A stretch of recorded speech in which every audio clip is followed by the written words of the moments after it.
Well, Nonhlakanipho, I think that sets you and your panel up quite nicely for your conversation on unlocking workforce innovation, managing more with less. Please welcome water specialist with SALGA. And for those who don't know, the Local Government Association is an autonomous association of all of the municipalities in South Africa. Please welcome Nonhlakanipho Tau. Yes, please. Is she going to contest? Say again? Is she going to contest? Of course, if she's a good... Hello. Coco.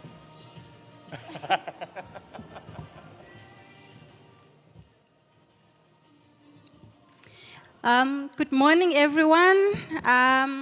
Honorable DG, welcome, and thank you for that wonderful message to set the tone for today.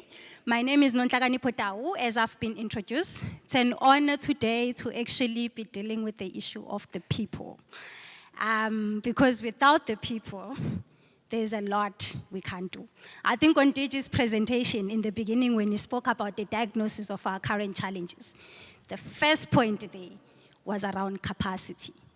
And when he closed his presentation, he also said that there is no point in us coming up with technologies if we can't enable the people to actually be able to adapt the technologies and also have the capability for the organization to operate and sustain those.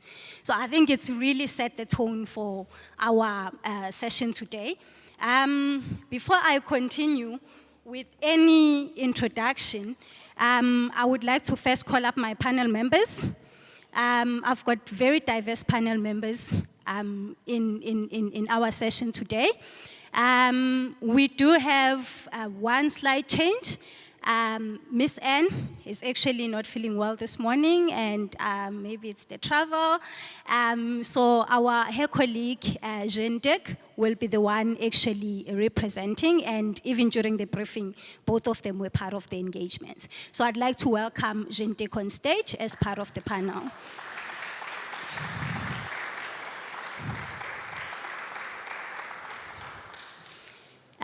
Ms. Jean and Anne have actually developed tools on how to adapt new technologies in the workplace and what sort of things we need to look into as we adapt those new technologies.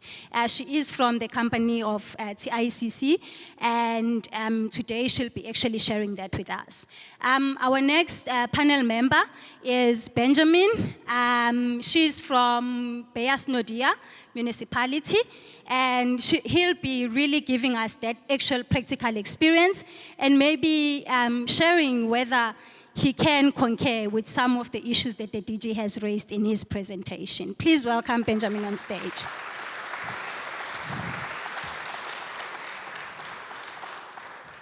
And last but not least, Mr. Jafta Malakiwe from the Municipal Infrastructure Support Agent. Will also be joining us as part of the panel. And the Municipal Infrastructure Support Agent supports municipalities in terms of enhancing capacity as well as enhanced holding in terms of the different utilities in South Africa when it comes to water and sanitation services. So please welcome Jafta on stage.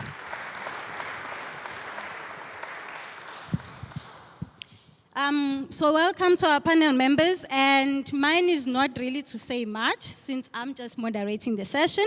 The experts are sitting next to me and also in the room. But I think I had actually shared one of the figures from a study that one of our South African Institute of Civil Engineers, Alison Lawless, shared. It's a triangular a mapping of how capacity within a municipality should look like. And one of the key issues that are raised is around how much engineers and technical capacity we've actually lost over time in utilities. By 1998, as we were looking at the review of our white paper in South Africa, we had a ratio of 20 engineers to 100,000 people in total. But at this stage, that number had actually, according to some of the studies, has actually reduced by half at this stage, which would mean then you actually have less capacity to provide more of the service. And our session today really wants to look into what are the opportunities to actually do more with less. So yes, we have capacity challenges, but we also want to introduce ways on how do we then deal with that and how do we implement in that space. So I think I'm gonna allow my panel members to first just do a warm introduction around of the work they are doing in doing more with less, and what sort of initiatives that one can put in place.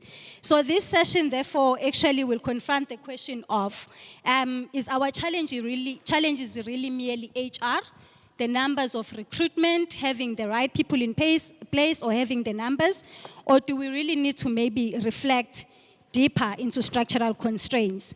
And how then do we capacitate, design, and enable the workforce to perform? So we'll explore those questions and do some lens zooming in. We have international colleagues on the panel. We have local colleagues. We have small utilities, and we have the National MISA office to give that perspective. So ladies and gentlemen, let me welcome my colleague, Jean-Dick, to actually just give a brief glimpse of the work that you do and how that actually unlocks workforce innovation. Thank you.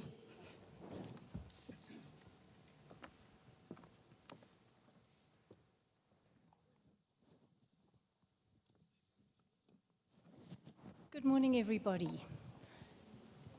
So we are going to have a look at how we unlock innovation in water teams, and understanding the human climate for innovation and for change is, and to navigate change is really critical. We, in collaboration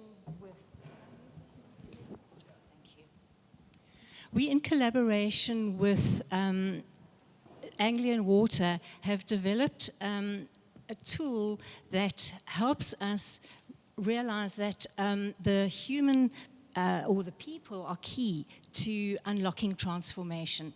Yes, we've got processes, and yes, we have technology, but without the human touch, without the human involvement, we can't really progress.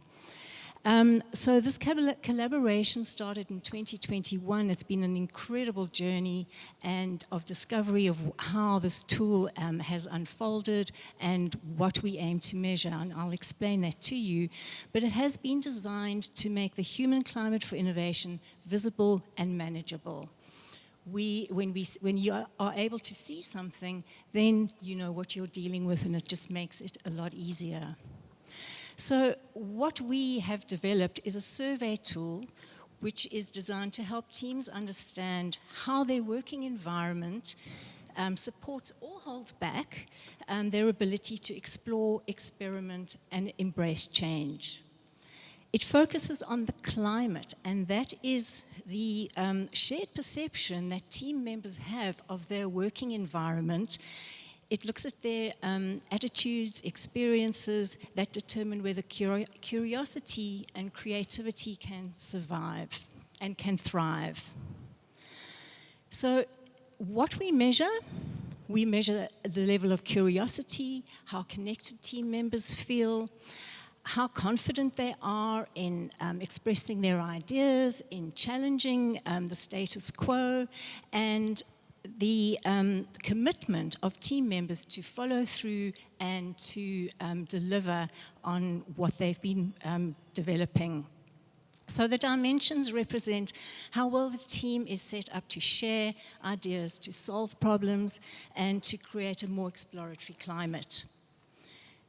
So organizations that promote exploratory working environments maintain their competitive edge and their ability to adapt and embed change, and they become better at navigating uncertainty.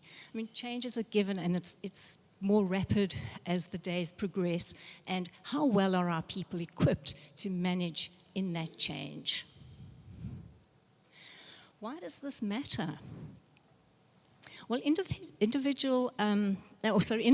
depends on climate, not just capability. So we can have all the skills and all the capability, but if our environment isn't supporting us implementing things, then it creates a lot of challenges. So innovation happens when people are feeling safe, they're feeling supported, and they're feeling motivated to explore. By highlighting the team's perceptions of their working environment, the Explorer Index results help teams identify practical actions to strengthen their exploratory climate. Here are some examples of results and how we use them and how we can help teams grow and how we can help teams change to become more innovative and embrace change. So teams take an anonymous survey, it's completely anonymous, and we collate the results. And what we see here, for example, is in the first example, management team of an engineering company scored very low on curiosity, which might seem a bit strange. Why in an engineering company are the teams not, or the management team not that curious? So we unpack that with the team, have a look and see what is the climate, what is the context, because this team scored very highly on connected. So it's a very connected team. They are very confident in what they're doing. Possibly the lowest score of the curiosity is it's just become practice and business as usual. In a continuous improvement team, interestingly enough, also very high connection, the curiosity a little bit lower than possibly expected. But once again, the team is able to embrace the change and implement their ideas. And not surprisingly, the research and innovation team scores very high. It's part of what they do. They're in that change space, so it's their normal daily life is about change, is about innovation, doing things differently.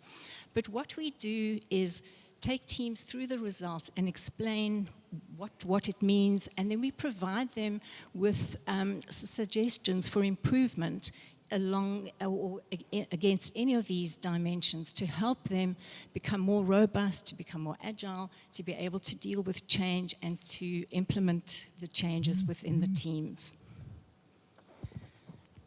Okay, thank you. Thank you so much, Jen.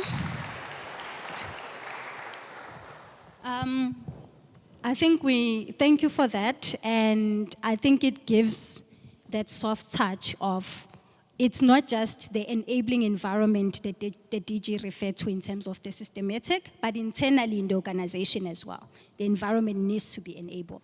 I'm going to welcome Mr. Malakiwe from MISA. I think he's going to cover the skills gap part of things and the physical human aspect and how then do we unlock workforce innovation within that space practically. Thank you. Welcome, Jafta. Thanks. Greetings, colleagues. I'll say colleagues, Honorable DG. Yeah, it's always difficult to speak after the DG. Every time he speaks, he somewhat covers everything. So you ask yourself, what am I doing here? Yeah, but I'm just going to touch on this unlocking workforce innovation, managing more with less, but slightly on the support point of view and maybe reviewing the detailed gaps in terms of why these municipalities can't really achieve and why they're at the state that the DG is actually touching on. To go through this, I was asking some few questions. The issues of what are these useful techs that are actually at our disposals currently, the virtual reflection, what do we want to achieve, and what are the key municipal experiences? Because I think that's part of the important part of it, the experiences of the municipalities, what is it that they make them work and not work, and then the alignment, obviously, to the kind of support that they need, vis-a-vis what we in this room can provide. Yeah, one of the useful skills, I think the smart meters that are outside, the companies that are providing smart meters outside RT29 National Treasury is also providing the same. But again, we do understand, as the DG was indicating, we need to address the issues of non-revenue water, reducing the non-revenue water, but also the SCADAs and telemetry systems is what needs to be in place. because we need to get our house in order in terms of operation visibility, alarm sensing, early warnings.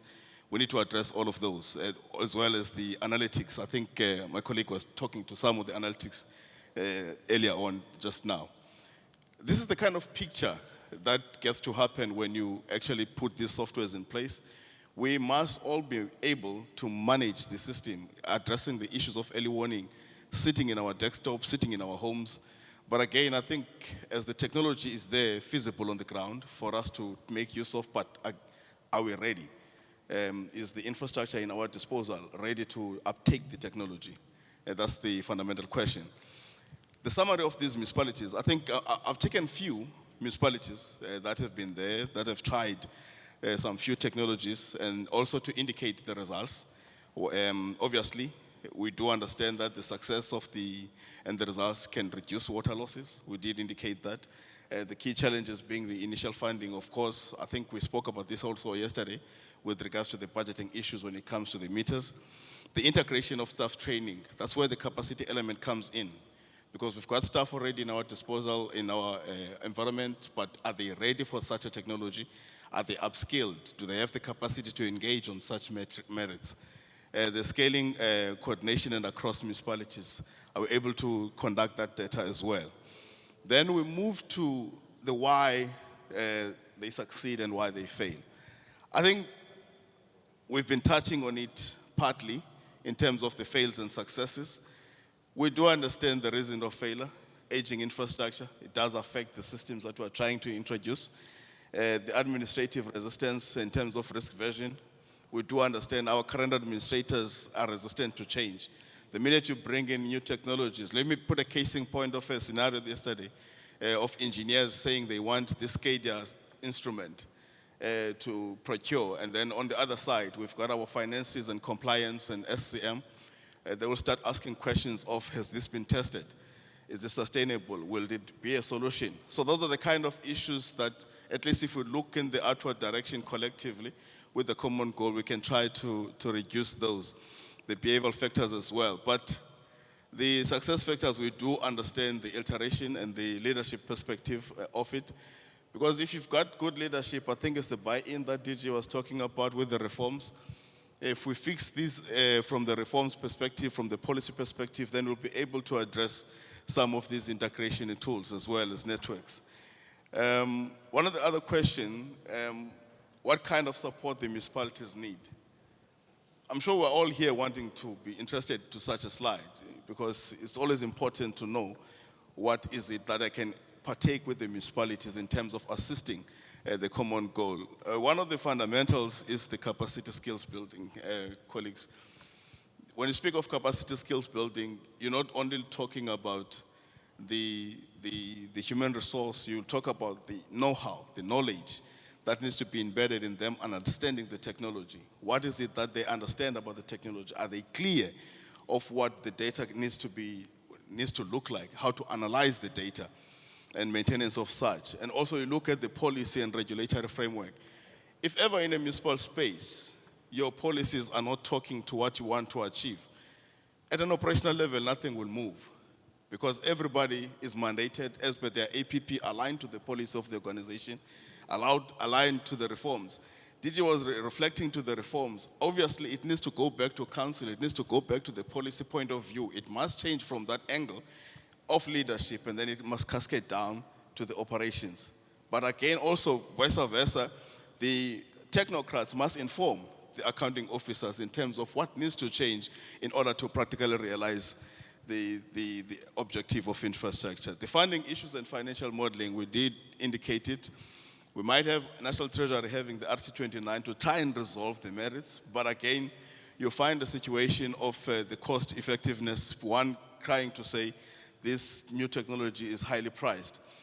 But I think, again, if you set our house in order, we know what we want to achieve, as it was indicated. If your house is not in order to manage this particular technology, it's going to be difficult for you to be able to operate on it. But with that as it may, in conclusion, I think we've got quite a number of them. Together with DWS, we've been working across the country with regards to getting the municipalities into gear, with regards to practical elements of how they can try to align to such in terms of the DMA, district metered areas, and the lockers, to try to manage pockets of their infrastructure in the context that they could be able to reduce non-revenue water and know what is happening in terms of the leaks detection and as well as the maintenance of such in a smaller version, so that from there they can be able to generate to upscale that particular solution. Part of the issues again, that continues to be a constraint, the financial, the legacy infrastructure, which is the aging infrastructure we have. We can't run away from it, but we need to find mechanisms of how we can replace those pipes, how we can maintain that infrastructure. Because again, the cited issue of Gauteng in terms of Johannesburg Quarter was based on the issues that there might have been a slack of maintenance of the infrastructure from a very long time. Hence, they are finding themselves in such a situation. Then the strategic support in terms of connective infrastructure, I think we, again, on the conclusion, you cite of the policy issues. If the policy of the municipalities are not clear with the direction they want to achieve, then it becomes a problem. So that's where MISA comes into play with the infrastructure procurement and infrastructure planning, where we assist in terms of aligning the clearance of those policies based on the strategies of the country that we want to achieve. So again, that's just in the limelight of what MISA can provide in terms of support. But that's all for now, colleagues. Thank you. Thanks. Sir.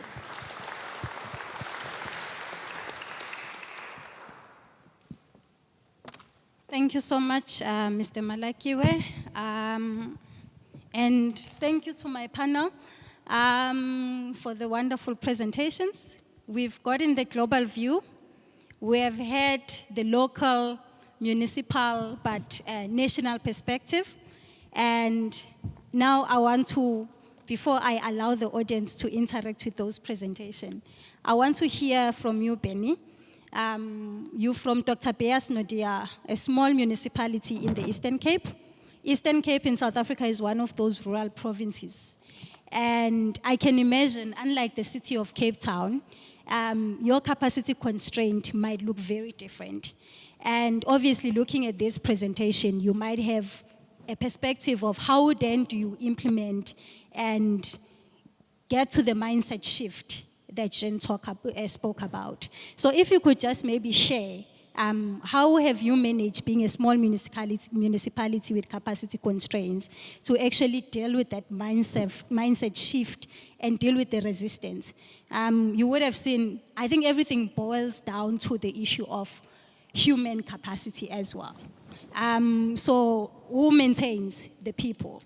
Who implements the digital systems? The people. So I think it becomes very important to know how then do we implement this knowledge that has been shared by our two colleagues. Benny, if you could share just your perspective on that one. Yes, good morning, everyone. Maybe just also to start, if you look at municipalities in a municipal environment, you know, normally municipal staff teams, what they will do is they will resist in terms of any new technology that you'll bring to them. So you need to make sure that you take them gradually through the processes. I've just looked at my notebook and I have my phone with me. Normally, you would make notes in your book, but when you look at the digital smart technology these days, it takes time to get used to this. So similarly in municipal environments as well. You need to make sure that you take staff along the way gradually and incrementally and make sure that they understand the processes as well. Because otherwise, if they don't understand it, then you will not have any quick wins that you want to make sure that you have that at the end of the day. Thank you so much for that. So the gradual introduction and implementation, and maybe it talks to some of the shifts that you shared, Jen, in your presentation.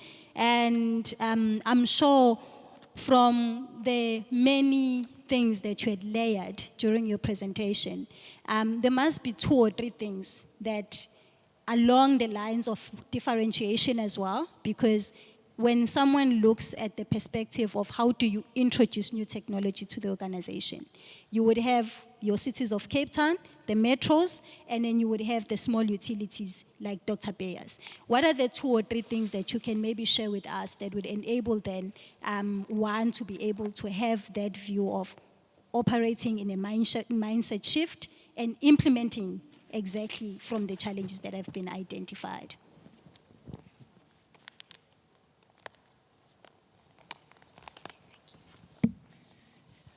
Right, well, the important thing is to understand the climate that the team is operating in. And I think some of the important things are to make people feel that their contribution is valued. And that's what the Explorer Index does. It shows where the sticking points are and where teams are doing well. But I think it's all about creating a safer environment for people to participate and not just nod their head and say yes, yes, yes, and go along with the status quo. I think we need people more and more to start questioning things, to start building collaboration. And I loved yesterday the contagious collaboration that was discussed, because I think then we break down the silos between teams and we get people involved in having a look at what worked, what didn't work. So I think reflection is also a key component for people to have a look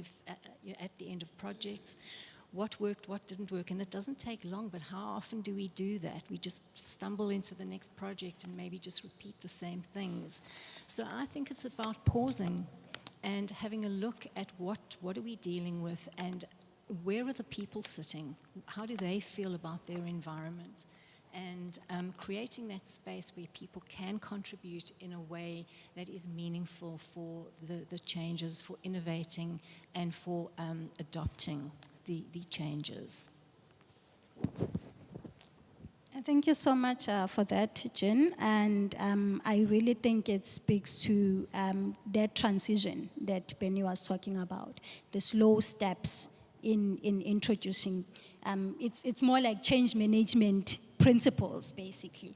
And Jafta, speaking about that, are you able to maybe share in terms of, you have dealt with a lot of municipalities nationally, and of course there is a lot of differentiation in your approach in terms of that. So what sort of alternatives would one look at? I think the DG was talking about the mechanisms that municipalities can look at, given you want to achieve some form of capability while optimizing and unlocking innovation within the capacity that you have. So what sort of delivery model alternatives would you look into for low capacity municipalities, and maybe you can also touch on to the bigger utilities that actually have the manpower, but they need the transition in terms of unlocking that workforce innovation?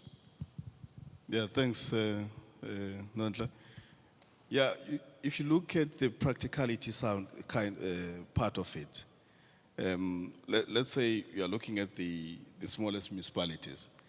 So one will start to move on what exactly is practical in our position. What can be achieved practically? So one would say, let's go in first principles. Do we do the basic part of illiteracy in technology? Do we literate technologies in terms of the frontline workers? Do we provide assessment of the existing infrastructure? Let's say, basically you would say, if we provide assessment of the existing infrastructure, do you record the condition of the infrastructure, the location, and on a hard copy, without technology, on a hard copy, on a basic principle, you can transfer that to Excel, so that when it comes to the issues of bringing in the parts of technology, at least you have some data understanding. Because if you measure, that means you're able to know, and if you know, you'll be able to determine how to maintain. So it's always important to look at the principle of the practicality part of it in terms of the work that you are doing. Just to take out the part of technology, I think Dr. Sean Phillips was indicating that we need to set our house in order. So if you look at your house, are you able to operate optimally as yourself? Let's say for a casing point, you put the issues of finances aside, and then you bring the lights of, let's say, what is it that I can do in that particular municipality. Let's say you make an example of measuring the asset. Now, once you understand the asset, that means your asset register will be credible, the issues of your asset verifications, and all those conditions. But now, the minute you move to a bigger municipality, let's say, for instance, we have the human resource, there are no skills. Practically, how do we involve such changes? We go even to as mere as the job description. Align the jobs of the current operators to what needs to be achieved. So that's optimization of what you have already in the staffing that you have. So you don't need to say, let me put in cash injection, but let me align the operations of what we are doing to talk to what we need to achieve today. Then we can be able to operate optimally without the use of finances. So that's the dynamics that we can bring forward. Thanks. Thank you so much, Jafta. And I like the Excel components, even though now these days we deal with dashboards and real big data. But I think in engineering, we always say garbage in, garbage out.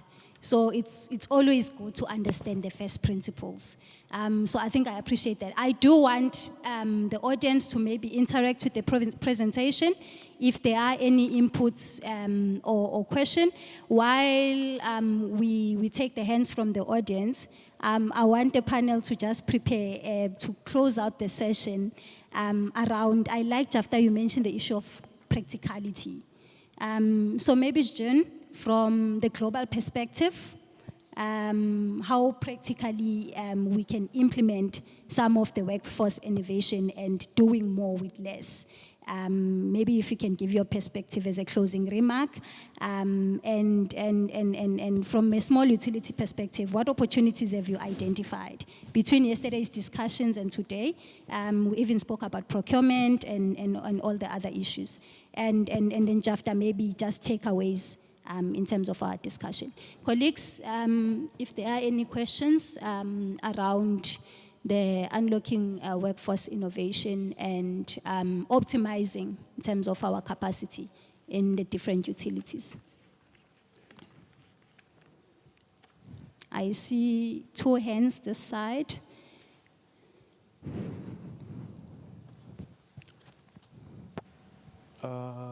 Good morning, colleagues. I'm Siabonga Sbego from Mhlathuzo Municipality. The colleagues are basically talking about managing more with less, which sounds good, but I just wanted us to put it in the context of local municipality and the social ills that are experienced, which are stopping us from doing more with less. For instance, in the private sector, it's set up in such a way that it rewards good behavior. But in a local government, it's the opposite. So those are the things that I'd like us maybe to talk about. How do we address them? You'd often find a very skilled employee stuck in a junior position and then an unskilled employee in a management position. So in that setup, how do you do more with less? Because more likely, we're going to find that the very skilled employee will hold back and then leave the one who's unskilled in a management position to fail. So those are the things that municipalities experience on a daily basis, and we need to try and find solutions to those things so that we can see this becoming a reality. Thank you. Thank you. I think I lost the other hand. Colleagues, is there any other questions? Colleagues, if you can just respond to that question, but also I see I'm trying not to be Lubabalo in this case and manage my time so that I can pass my moderation. If you can just, I think I'm not going to be specific about that question to one panel member. If you can share, I think my colleague is speaking exactly about the practicality. How do you work? But also the most important part, I think, Jen, you touched on it, the incentivizing. Because I think there is a culture even in most of our environments. We are very quick to be punitive around compliance, and that's why sometimes we get barriers and resistance when it comes to change management. But then when you introduce incentives, that's when you then unlock and people voluntarily, in private companies, they will even try to have platforms where people can actually introduce innovation and submit new ways of doing things voluntarily, So how do we then look at that incentive approach to things to enable that as my colleague? But please respond to the question, but also my first question in terms of your takeaways and closing the session. Thank you. If I'll start with you, Jan, and then move right across to Benny and Jafta. Thank you. All right, to address the gentleman's issue, I think we've got to go back to basics, but you're sitting with a team of people who've been recruited, so it's about getting maybe the right people into the positions, but if you've inherited a team, it's possibly about introducing mentorship or some kind of support for people who are not fully skilled. I think it's about having open communication and open, courageous conversations about things as well, so that it's out in the open, and maybe we can throw it to the team. How do they see the way forward with some of the challenges that they are faced with? So it's also about upskilling people. And I think also it's about creating space for people to experiment, having small experiments with, if people think that there's an easier or better way of doing something, it's about opening up the space for them to be able to do that in a safe environment where they can experiment, and if it works, then it can be implemented. But I think it's about involving everybody. And where people feel that they're involved and they want to make a contribution, I think then that energy just flows naturally. Okay. Thanks, Jan. Benny? Yes, maybe from my perspective is first to address that question to the presentation that was made earlier. In the presentation of the DG, I highlighted there's a lot of people appointed in positions. And obviously in terms of that, sometimes not the right ones. But it's our duty in public sector to make sure that the service that's ultimately should be delivered, we try to best ability to deliver that. I know from the perspective, I know my previous predecessor, he was in my position, and I said to myself, I can do the job better than him. But similarly, other people that's sitting and reporting to him will probably say the same thing. They can do the job better than me. But what you touch on, in our municipalities, operational pressure is very real. If you look at the teams, they're constantly responding to by-burst aging infrastructure, what was touched on, and maintenance issues. So obviously, that will be the first priority at the end of the day. But as a smaller municipality, we have the advantage that we are more agile. We can respond to things very quickly because of our small nature. And we must focus on incremental improvements rather than large transformation programs. The moment you can see something is working in a smaller setup, you can then expand that and look at improving that to other areas. And the presenters touched on that, MISA. They looked at, they presented the SCADA technology. There's loggers, there's telemetry. Those things are helping us to make sure we can make better decisions tomorrow. Thank you, Benny. Jafta, in 30 seconds, before I get kicked out of stage. No, thanks.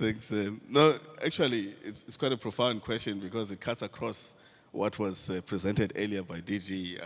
If you look at it, from the structural composition of municipalities, where we have the operational elements sitting on the technical side, and then on the finance, we are sitting on the other side, the human resources sitting on the other side. There is no correlation.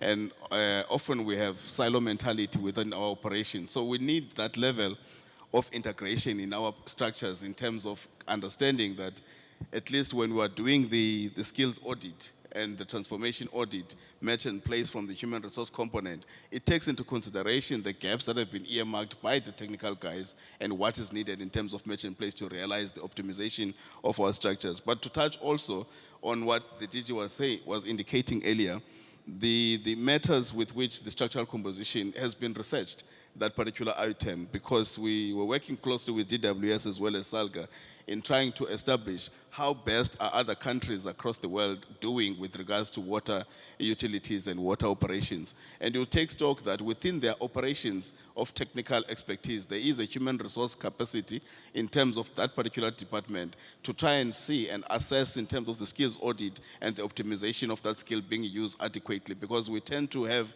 a huge investment of engineers, but we are not optimally using the engineers to deliver the quality of works. Thanks. Thank you, Jafta. DG, while you were out, the colleague asked how to speak after the DG. Maybe we can all count how many times our panel members mentioned the DG. And today, before I close out the session, the lesson I learned how to speak after the DG. Just make sure you listen, take your notes, and find the linkage. You will find it. So beside that, the key lesson that we can take away, mindset shift, capability, so it goes beyond capacity, and collaboration. I think those are the takeaways from the panel. Thank you, colleagues, and we appreciate engaging on this topic of workforce innovation. A round of applause, please, for Nonhlakanipho Tau and her panel discussing and reflecting on how we unlock workforce innovation, managing more with less.